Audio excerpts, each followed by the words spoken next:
Бүгүн брифингде Өнөр жай энергетика жана жер казынасын пайдалануу боюнча мамлекеттик комитеттин төрагасы милдетин аткаруучу Жыргалбек Сагынбаев өкмөттөн чакан гидроэлектр станцияларын курууга лицензияларды кайра сатууга тыюу салуусун өтүндү. Тагыраагы Жыргалбек Сагынбаевдин айтымында лицензия алган тарап аны экинчи жана үчүнчү жакка содалап жибербей, 3 жылдын ичинде ГЭС куруу милдетин алат.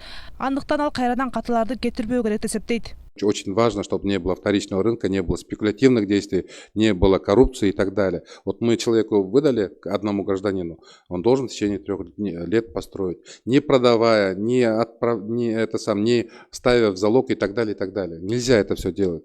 Мы не должны, опять же, на те же грабли наступать, как на золоте, да, что у нас по всему миру, там Российской Федерации, там были эти, да, заголовки, да, что вот кыргызы продают лицензии и так далее. Такого не должно быть. И вот здесь мы учимся над ошибками и именно обратились в правительство, чтобы внесли изменения.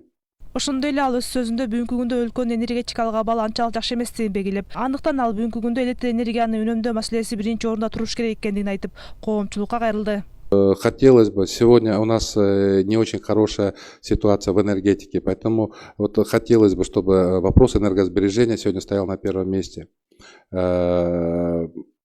Мы должны, сегодня идет очень большой перебор электроэнергии, мы включаем все и вся, и у нас сегодня мы бьем рекорды по использованию электроэнергии.